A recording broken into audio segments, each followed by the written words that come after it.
Hello friends, Pandian ஸ்டோரில் என்ன நடக்குதுன்னு பார்க்கலாம் வாங்க. அடுத்தடுத்த சுவாரஸ்யங்களை தெரிஞ்சுக்க இந்த வீடியோவை ஸ்கிப் பண்ணாமல் கடைசி வரைக்கும் பாருங்கள். இப்போது நம்ம முத்துவேலை ஹாஸ்பிட்டலில் கொண்டு போய் அட்மிட் பண்ணிடுறாங்க. ஸோ நம்ம கதிர் ஒவ்வொரு நிமிஷமும் ரொம்ப பதட்டத்தோடு இருக்காங்க. இவங்களுக்கு எதுவும் ஆகிடவே கூடாது அப்படின்னு சொல்லிட்டு இப்போ டாக்டருமே ட்ரீட்மெண்ட் பார்த்துக்கிட்டு இருக்காங்க. ஸோ டாக்டருமே வெளியே வந்து கதிர்கிட்ட, டாக்டர் என் மாமனார் எப்படி இருக்காரு, அவருக்கு ஒரு பிரச்சனையும் இல்லைல்ல அப்படின்னு சொல்லிட்டு. என்னங்க நீங்கள் அது எப்படி நான் ஒரு பிரச்சனையும் இல்லைன்னு சொல்ல முடியும்? நான் காலையிலேயே உங்ககிட்ட சொன்னேன்ல, அவருக்கு இந்த இன்ஜெக்ஷன் போகிறதுனால அவருக்கு உடம்புக்கு ஏற்றுக்குமா அந்த மருந்து, இல்லை ஏற்றுக்க முடியாமல் ஏதாவது பிரச்சனை வரதுக்கு நிறைய வாய்ப்பு இருக்குது அப்படின்னு நான் உங்ககிட்ட சொன்னேன். அப்சர்வேஷனில் ஒரு நாள் இருக்கட்டும், ஒரு நாள் இருந்து போங்கன்னு சொல்லி நான் சொன்னதுக்கு அவர் கேட்க மாட்டேங்கிட்டாரு. இங்கே இருந்திருந்தாரு அப்படின்னா இவர் இவ்வளோ ஒரு கிரிட்டிக்கலான கண்டிஷனுக்கு போயிருக்க மாட்டார். காலையிலேயே நான் சொன்னேன்ல, இப்படி ஏதாவது கிரிட்டிக்கல் ஆகிடும்ன்ற ஒரே ஒரு காரணத்துக்காக தான் நான் உங்களை இங்கே இருக்க சொன்னேன். ஆனால் என் பேச்சை கேட்காம போனதுனால இப்போ அவர் ரொம்ப ரொம்ப சீரியஸான கண்டிஷனில் இருக்கார். அவரோட உயிருக்கு ஆபத்து வரத்துக்கு கூட நிறைய சான்ஸ் இருக்குது அப்படின்னு சொல்கிறாங்க. ஸோ இதை கேட்டு எங்கள் கதிர் பயங்கரமாக ஷாக் ஆகுறாங்க. அப்படியே நெஞ்செல்லாம் அப்படியே அதிருது.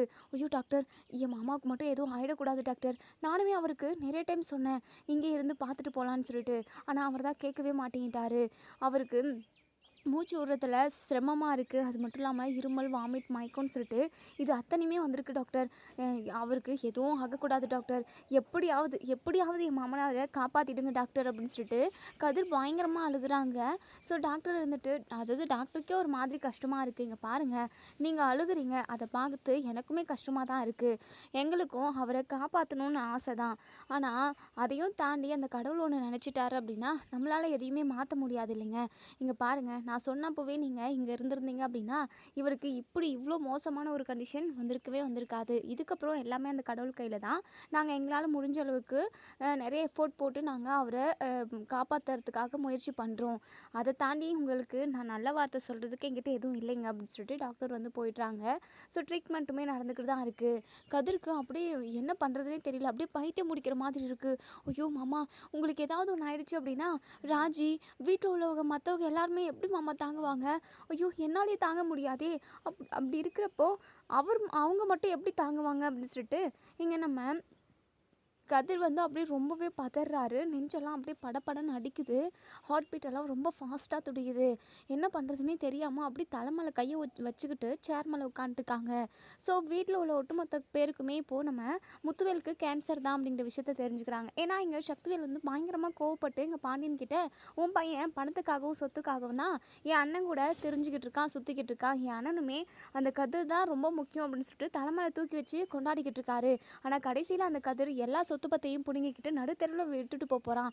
இங்கே பாருங்கள், அவங்க யாருமே என்ன சும்மா விட மாட்டான் அப்படி இப்படின்னு சொல்லிட்டு சக்திவேல் இங்கே பயங்கரமாக கத்திக்கிட்டு இருக்கவும் நம்ம பாண்டியன் இருந்துட்டு, அட போதும் நிறுத்துங்க, அவன் ஒன்றும் பணத்துக்காக ஒன்றும் அவர் கூட சுற்றிக்கிட்டு இருக்க கிடையாது. அவருக்கு எவ்வளோ பெரிய வியாதி இருக்குது தெரியுமா அப்படின்னு சொல்லிட்டு உடனே இங்கே ஒட்டுமொத்த குடும்பமே பயங்கரமாக ஷாக் ஆகுறாங்க.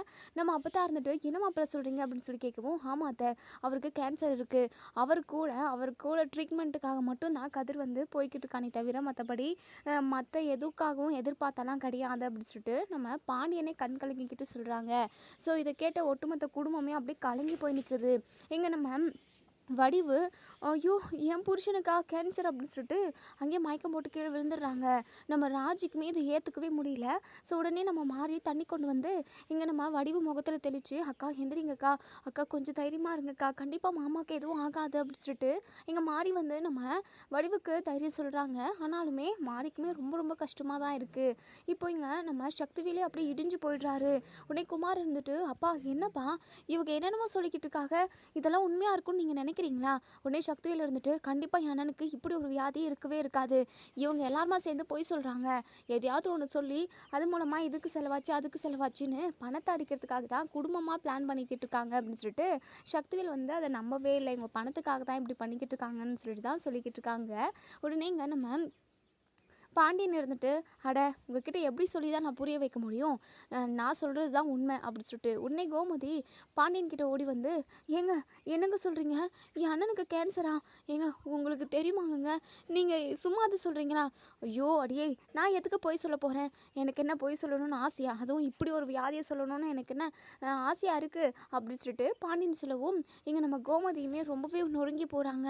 ஐயோ என் அண்ணனுக்கா இப்படி ஒரு வியாதி வரணும், ஐயோ என் அண்ணனுக்கு எதுவும் எதுவும் ஆகிடக்கூடாது, எங்க நாங்கள் இப்போவே நம்ம ஹாஸ்பிட்டலுக்கு போகலாம் வாங்குங்க, நம்ம எல்லாருமே இப்போ அண்ணன் கூட இருக்கணும், அண்ணன் பக்கத்தில் இருக்கணும், எனக்கு அண்ணனை பார்க்கணும் போல இருக்கீங்க அப்படின்னு சொல்லிட்டு கோமதி ரொம்பவே பதறி போய் கேட்குறாங்க. இப்போ இங்கே நம்ம பாண்டியன் இருந்துட்டு, இரு கோமதி, கதிர் ஹாஸ்பிட்டலில் அட்மிட் பண்ணிட்டானா, அங்கே என்ன நிலவரம் அப்படிங்கிறத நம்ம தெரிஞ்சுப்போம், போவோம், போக தான் போகிறோம், இரு கொஞ்சம் வெயிட் பண்ணி அப்படின்னு சொல்லிட்டு எங்கள் பாண்டியன் வந்து சொல்கிறாங்க. இப்போ இங்கே நம்ம பாண்டியன் கதிருக்கு கால் பண்ணுறாங்க. ஸோ கதிர் பயங்கரமாக பாத்ரூமில் போயிட்டு பயங்கரமாக அழுதுகிட்டு இருக்காங்க. ஏன்னா நம்ம கதிரும் சரி முத்துவேலும் சரி கொஞ்ச நாளாகவே அவங்க ரொம்ப க்ளோஸாக பழக ஆரம்பிச்சிட்டாங்க, ஒருத்தருக்கு ஒருத்தர் ரொம்ப பாசமாக இருப்பாங்க. ஸோ அந்த ஒரு கொஞ்ச நாள் பழகின பழக்கத்துக்கே நம்ம கதிருக்கு ரொம்ப ரொம்ப கவலையாக இருக்குது. என் மாமாவுக்கு எதுவும் ஆகிடக்கூடாதுன்னு சொல்லிட்டு அப்படியே படப்படன்னு அப்படியே மனசுக்கு ஃபுல்லாக அடிச்சுக்கிட்டு இருக்கு. இப்போ இங்கே நம்ம பாண்டியன் வந்து ஃபோன் பண்ணுறாங்க. ஐயோ அப்பா ஃபோன் பண்ணுறாரு, இங்கே என்ன நிலவரம்னு தெரிஞ்சுக்கிறதுக்காக தான் அப்பா கால் பண்ணுவார். ஐயோ இந்த விஷயத்த நம்ம சொன்னோம் அப்படின்னா கண்டிப்பாக அவருக்கு ரொம்பவே கஷ்டமாக இருக்குமே, அவருக்கு மட்டும் இல்லாமல் வீட்டில் உள்ள ஒட்டுமொத்த பேருமே ரொம்பவே பதறி போயிடுவாங்களே அப்படின்னு சொல்லிட்டு எங்கள் கதிர் வந்து ரொம்பவே அப்படியே ஒரு மாதிரி அவருக்கே ஒரு மாதிரி இருக்குது.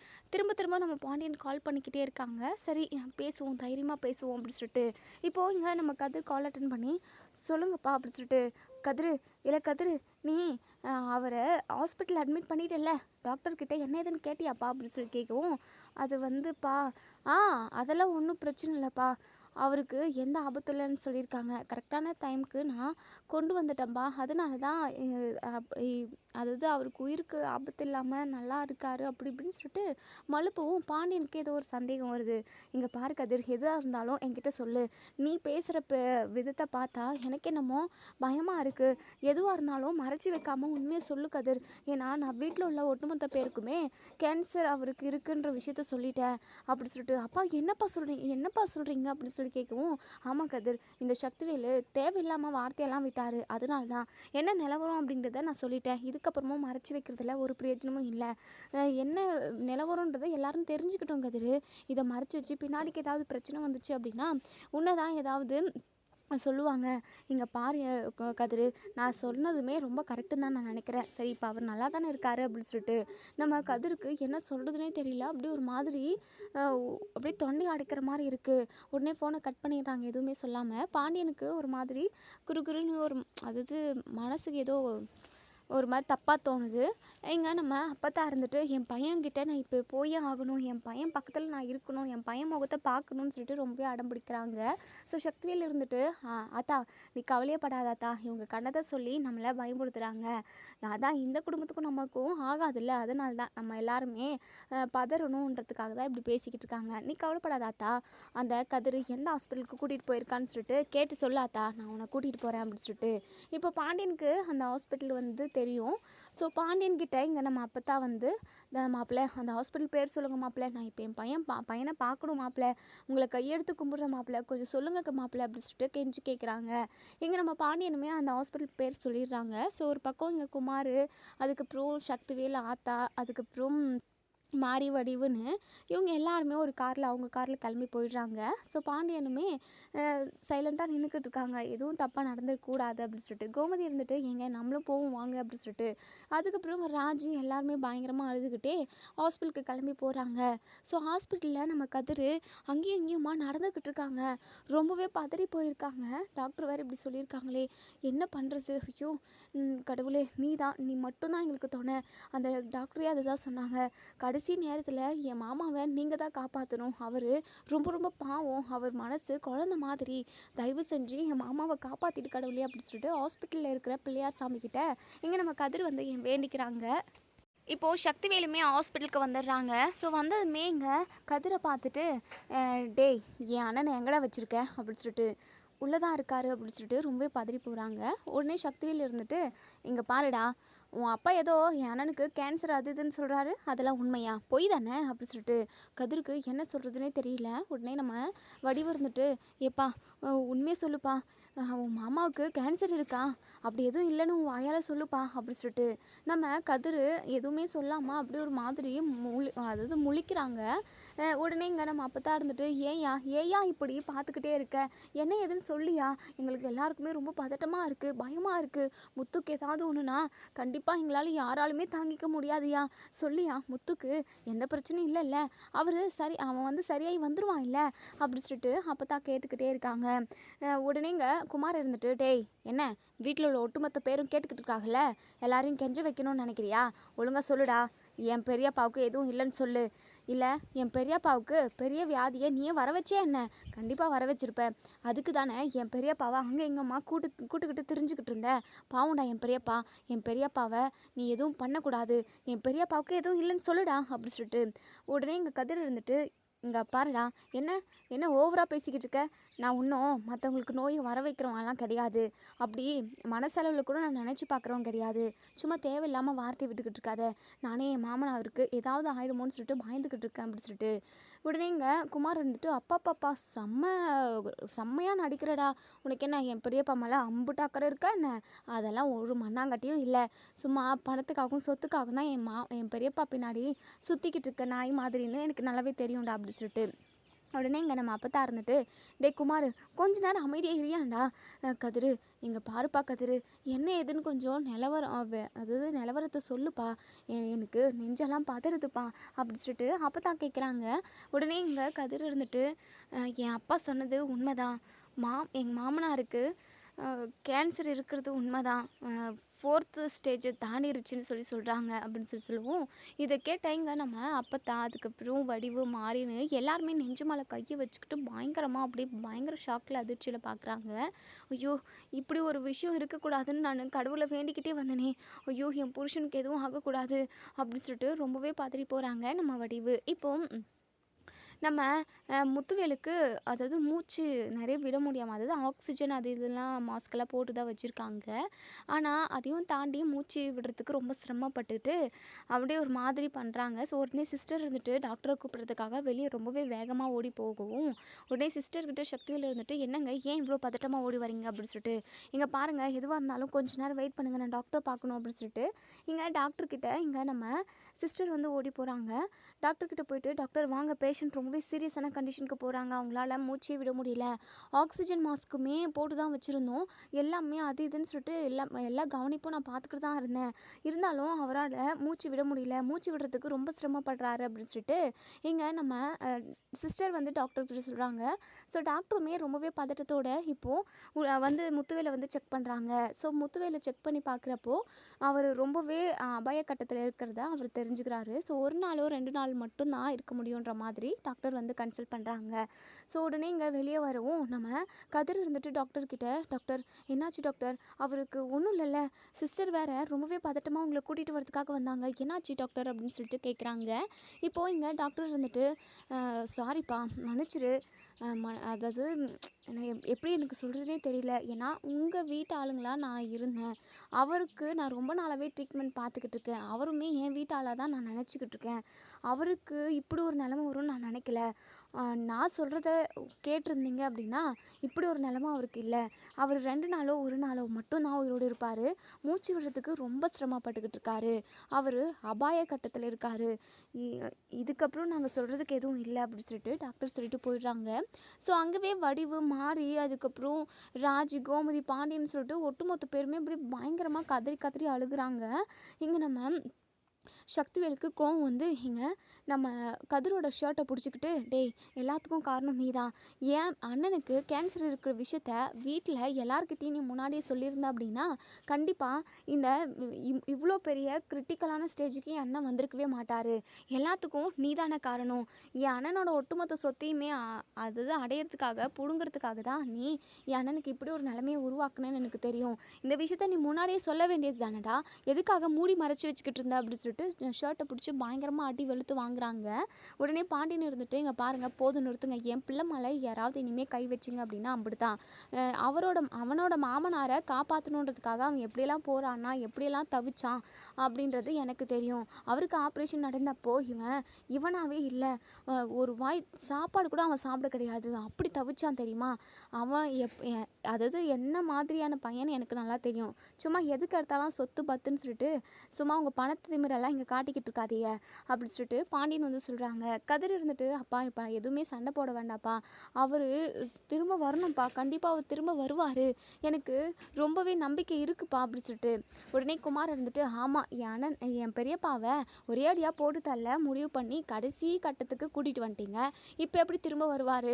எங்கள் பாருடா, எல்லாத்துக்கும் காரணம் நீ தான். அப்பா இவனை சும்மாவே விடாதங்கப்பா, இவனை கொன்று போடுங்கப்பா, இவனை கொன்னுட்டு நம்ம 2 பேரும் ஜெயிலுக்கு போனால் கூட பரவாயில்ல, பெரியப்பா இப்படி ஒரு நிலமையில இருக்காரு அப்படின்னா அதுக்கு இவன் தான்ப்பா காரணம், இவனை கொன்று போடுங்கப்பா அப்படின்னு சொல்லிட்டு ராஜியுமே பயங்கரமாக அழுதுகிட்டு இருக்காங்க. ஸோ அவங்க அப்பா வந்து இனிமேல் திரும்ப வரவே மாட்டாங்கன்றதை கேள்விப்பட்ட அவங்க ஒரு மாதிரி ஸ்டன் ஆகி போய் நிற்கிறாங்க.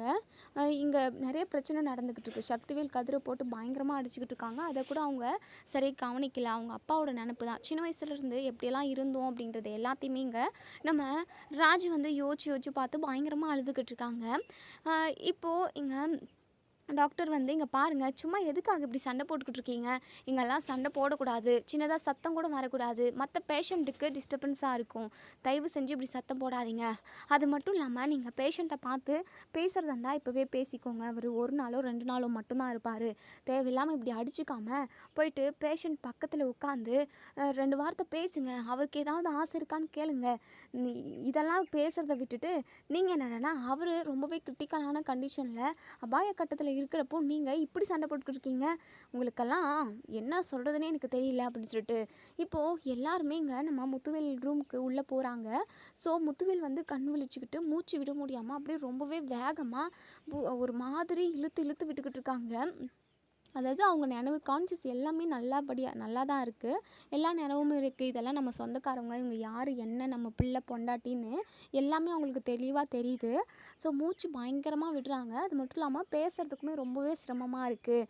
இப்போது இங்கே நம்ம அப்பத்தா வந்து, ஐயா முத்து, உனக்கா இப்படி ஒரு நிலமை வரணும், ஐயோ இதை என்னால் ஏற்றுக்கவே முடியல ஐயா, ஐயோ நான் சாகிறதுக்கு முன்னாடியே உனக்கு இப்படி ஒரு நிலமையா, ஐயோ என் முத்து உயிர் பொழிச்சு வந்துடணும், அவனுக்கு பதிலாக ஏன் உயிரை எடுத்துக்க கூடாதா அந்த கடவுள் அப்படின்னு சொல்லிட்டு இங்கே அப்பதான் பயங்கரமாக அழுதுகிட்டு இருக்காங்க. இப்போது இங்கே நம்ம முத்துவேல் இருந்துட்டு, யாருமே நீங்கள் அழகவே கூடாது அப்படின்னு சொல்லிட்டு ஒரு மாதிரி மூச்சு இழுத்துக்கிட்டு பேச முடியாமல் சொல்கிறாங்க.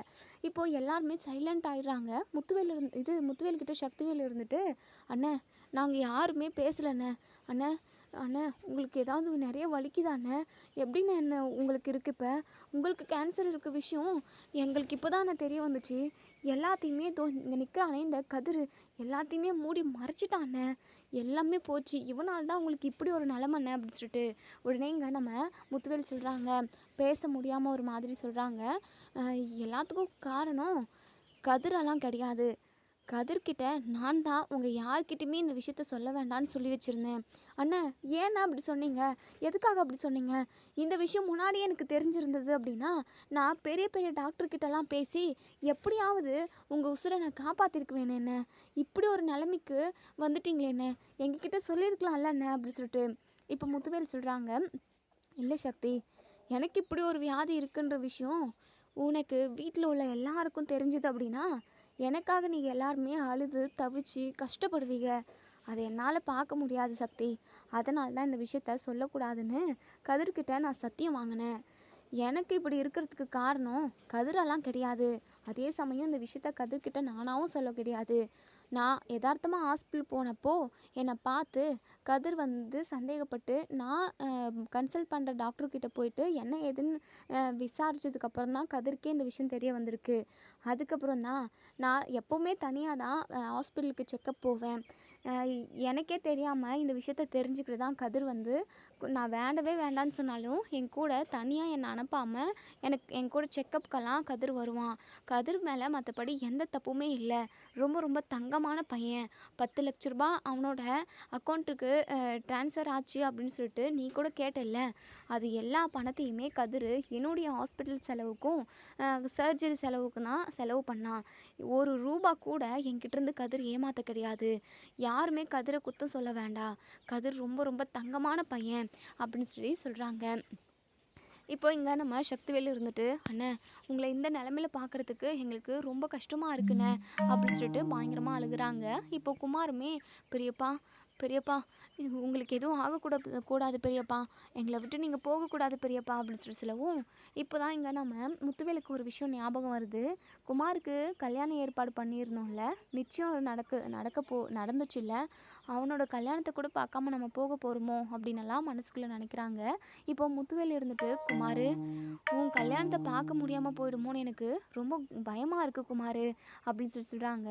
இங்கே நம்ம அதுக்கப்புறம் மாறி குமாரெல்லாம் பயங்கரமாக அழுகுறாங்க. இங்கே ராஜு இருந்துட்டு, அப்பா இப்படிலாம் பேசாதீங்கப்பா, உங்களுக்கு எதுவும் ஆகாதுப்பா, கண்டிப்பாக நீங்கள் உயிர் பொழிச்சு வந்துடுவீங்கப்பா அப்படின்னு சொல்லிட்டு. இப்போ இங்கே நம்ம அதாவது முத்துவேல் இருந்துட்டு, இங்கே பாரு ராஜி, நான் உன்னை பற்றி எப்போவுமே நான் கவலையே படமாட்டேன் ராஜிமா. ஏன்னா உனக்கு தங்கமான புருஷன் கிடச்சிருக்கான். அவன் கண்டிப்பாக உன்னை நான் பார்த்துக்கிறத விட பல மடங்கு நல்லபடியாக பார்த்துப்பான் அப்படின்னு சொல்லிட்டு, நான் இல்லைனா கூட என்னை நினச்சி நீ கவலைப்படக்கூடாதுல தங்கம் அப்படின்னு சொல்லிட்டு சொல்கிறாங்க. என்னப்பா இப்படியெல்லாம் பேசுகிறீங்க அப்படின்னு சொல்லிட்டு நம்ம ராஜி வந்து பயங்கரமாக அழுகுறாங்க. இப்போது இங்கே நம்ம முத்துவேல் இருந்துட்டு சக்திவேலோட கையை பிடிச்சி, இங்கே பாரு சக்தி, அந்த பொண்ணு சுடருக்கும் நம்ம குமாருக்கும் கல்யாணம் பண்ணி வைக்கிறதுல எனக்கு துளி கூட விருப்பம் இல்லை. குமாரும் அரசியும் கல்யாணம் பண்ணிக்கணும்னு எனக்கு ரொம்ப ஆசையாக இருக்குது. இது என் கடைசி ஆசைன்னு கூட சொல்லலாம். என் ஆசையை உன்னால் நிறைவேற்றி வைக்க முடியுமா சக்தி அப்படின்னு சொல்லிட்டு. அண்ணா என்னண்ணே சொல்கிறீங்க, சொல்லு சக்தி, ரெடி பண்ண அதாவது நான் சொல்கிறத எனக்கு நிறைவேற்றி கொடுக்க முடியுமா அப்படின்னு சொல்லிட்டு. அதே சமயம் பாண்டியனும் இருக்காங்க. பாண்டியனை வர சொல்லி பாண்டியன்கிட்டையுமே இது விஷயமா கேட்குறாங்க. இங்கே பாருங்கள் சம்மந்தி, நீங்கள் கோமதியை எம்பிட்டு நல்லா பார்த்துக்கிறீங்கன்னு எனக்கு நல்லா தெரியும். அதே சமயம் நம்ம 2 குடும்பமும் 30 வருஷமாக பகையாகவே இருந்தது. கொஞ்ச நாளாக தான் நமக்குள்ளே ஒரு நல்ல இணக்கம் வந்தது. ஆனால் சக்திவேலும் நீங்களும் கொஞ்சம் இடைவெளியோடு தான் இருக்கீங்க. எனக்கு அப்புறம் சக்திவேல் நீங்கள் எல்லாரும் ஒரு குடும்பமாக சந்தோஷமாக இருக்கணும், அதான் எனக்கு வேணும். தயவு செஞ்சு என் ஆசையை நீங்கள் நிறைவேற்றி வைக்கணும். அரசி குமார் கல்யாணம் நடக்கிறது மூலமாக 2 குடும்பமும் ஒன்று சேருன்ற நம்பிக்கை எனக்கு இருக்குது. என்னுடைய ஆசைக்காக உங்கள் பொண்ணு அரசியை குமாருக்கு கொடுக்க முடியுமா? நீங்கள் நினைக்கலாம், இப்படிப்பட்ட கேடு கெட்டவனுக்கு கொடுக்க முடியுமா அப்படி இப்படின்னு நிறைய கேள்வி இருக்கும். கண்டிப்பாக குமார் எந்த தப்பும் பண்ண மாட்டான்னு நான் நினைக்கிறேன். ஏன் பேச்சை கேட்பான்னு நினைக்கிறேன். அவன் நல்லவனாக திருந்தி அரசியை ராணி மாதிரி பார்த்துப்பான். அதை நான் அவனுக்கு சொல்லிட்டு போகிறேன். என்னுடைய கடைசி ஆசையை நீங்கள் எல்லாரும் சேர்ந்து நிறைவேற்றுவீங்களா அப்படின்னு சொல்லிட்டு கேட்குறாங்க. இப்போது இங்கே நம்ம பாண்டியன் வந்து யோசிக்கவும், அதாவது கடைசியாக ஆசையாக கேட்குறாங்க, பின்ன என்ன பண்ணுறது அப்படின்னு சொல்லிட்டு இப்போது சரின்னு சம்மதம் சொல்கிறாங்க. ஸோ அரசியுமே அங்கே தான் இருக்காங்க. உடனே இங்கே நம்ம சக்திவேல் இருந்துட்டு அரசியையும் குமாரையும் ஒன்றா நிற்க வச்சு தாலி வாங்கிட்டு வந்து கொடுத்து ஹாஸ்பிட்டல்லே நம்ம முத்துவேல் முன்னாடியே நம்ம குமாரை அரசி கழுத்தில் தாலி கட்ட சொல்கிறாங்க. ஸோ கல்யாணமும் நடந்து முடியுது. இப்போது கல்யாண விஷயமா பேசுறதுக்காக நம்ம பாக்கியம் வந்து சக்திவேலுக்கு கால் பண்ணுறாங்க. ஸோ சக்திவேல் வந்து ஃபோனை எடுக்கிறது கிடையாது. ஏதோ பிரச்சனை போல் அப்படின்னு சொல்லிட்டு நினைக்கிறாங்க நம்ம பாக்கியம். ஏன்னா நிறைய டைம் கால் பண்ணாங்க, எடுக்கலை. ஸோ என்ன ஏதுன்னு வீட்டுக்கே இப்போ வந்து பார்த்துட்டு வந்துடுவோம் அப்படின்னு சொல்லிட்டு பாக்கியம் வந்து இங்கே நம்ம முத்துவேலோட வீட்டுக்கு வராங்க. முத்துவேல் வீடும் சரி, பாண்டியன் ஸ்டோர் வீடும் சரி, 2 பேர் வீடுமே பூட்டி இருக்குது. என்னவா இருக்கும் சங்கதி அப்படின்னு சொல்லிட்டு இப்போது இங்கே நம்ம பாக்கியத்தோட ஹஸ்பண்ட் வந்து வேலை பார்க்குற இடத்துல அவங்க மூலமாக ஒருத்தருக்கு அதாவது மாணிக்கத்துக்கு தெரிய வருது, இப்படி தான் அந்த முத்துவேலுக்கு கேன்சர் அப்படி இப்படின்ட்டு. ஸோ இந்த விஷயத்த இங்கே நம்ம பாக்கியத்துக்கு கால் பண்ணி சொல்கிறாங்க. ஸோ பாக்கியமும், வாயா நம்மளும் ஹாஸ்பிட்டலுக்கு போயிட்டு வந்துடுவோம், என்ன ஏதுன்னு விசாரியா, எந்த ஹாஸ்பிட்டல்னு சொல்லிட்டு கேளியா அப்படின்னு சொல்லிட்டு இப்போ ஹாஸ்பிட்டல் தெரிஞ்சுக்கிட்டு இங்கே நம்ம பாக்கியமும் நம்ம மாணிக்கமும் அந்த ஹாஸ்பிட்டலுக்கு போகிறாங்க. ஸோ ஒட்டுமொத்த குடும்பமே பயங்கரமாக கதறி கதறி அழுதுகிட்டு இருக்கு. எங்கள் முத்துவேல் இருந்துட்டு, யாருமே கண்ணு முன்னாடி அழுகவே கூடாது, அதுதான் நீங்கள் எனக்கு செய்கிற ஒரு நன்றி கடன் அப்படின்ற மாதிரிலாம் என்னென்னமோ பேசுகிறாங்க. ஸோ இப்போது யாருமே அழுகாமல் உள்ளுக்குள்ளேயே அப்படியே குமுகிக்கிட்டு இருக்காங்க. இப்போது இங்கே நம்ம பாக்கியம் இருந்துட்டு சக்திவேல்கிட்ட, சம்மந்தியா என்ன சம்மந்தியா, என்ன ஆச்சு பெரிய சம்மந்திக்கு அப்படின்னு சொல்லிட்டு, அவருக்கு உடம்பு முடியல அப்படின்னு சொல்லிட்டு, ஆமாம் இந்த அரசி பிள்ளைக்கு எப்போ கல்யாணம் ஆச்சு அப்படின்னு சொல்லி கேட்குறாங்க. இங்கே சக்திவேல் அதாவது மற்றவங்க எல்லாருமே ரொம்பவே பயங்கரமாக ஷாக் ஆகுறாங்க. ஏன்னா முத்து சுடருக்கும் குமாருக்கும் தான் நிச்சயம் பண்ணியிருப்பாங்க. இப்போ அரசிக்கும் குமாருக்கும் கல்யாணம் நடந்த விஷயம் இங்கே நம்ம இது பாக்கியத்துக்கும் அவங்க ஹஸ்பண்டுக்கும் தெரியாது. ஸோ இந்த விஷயம் தெரிஞ்சால் கண்டிப்பாக பாக்கியம் பெரிய பிரச்சனையை பண்ண போகிறாங்க. ஸோ பாக்கியம் வந்து நிறைய பிரச்சனையை கொண்டு வர போகிறாங்க. இல்லை அதாவது அரசிக்கும் நம்ம குமாருக்கும் நடந்த கல்யாணத்தை இல்லை ரத்து செஞ்சுட்டு அதுக்கப்புறம் என் பொண்ணு முத்துசுடர் கழுத்தில் தான் தாலி கட்டணும்னு சொல்லிட்டு பிடிவாதமாக நம்ம பாக்கியம் சொல்ல போகிறாங்களா, இல்லை என்னெல்லாம் பிரச்சனையை இழுத்து விட போகிறாங்க அப்படிங்கிறத நம்ம வரப்போகிற எபிசோடில் பார்த்து தெரிஞ்சுப்போம். நம்ம முத்துவேல் ரொம்பவே சீரியஸான கண்டிஷனில் தான் இருக்காங்க. ஒரு நாளோ 2 நாளோன்ற மாதிரி தான் டாக்டருமே சொல்லியிருப்பாங்க. ஸோ அவருக்கு எதுவுமே ஆகக்கூடாது, அவர் உயிர் பொழைச்சி வந்தால் ஒட்டுமொத்த குடும்பமே ரொம்ப சந்தோஷமாக இருக்கும், உங்களுக்கும் சந்தோஷமாக இருக்கும்னு நினச்சிங்க அப்படின்னா இந்த வீடியோ கீழே கமெண்ட் பண்ணி தெரிவிங்க. வீடியோ பிடிச்சிருந்தா லைக் பண்ணுங்கள். தேங்க்யூ.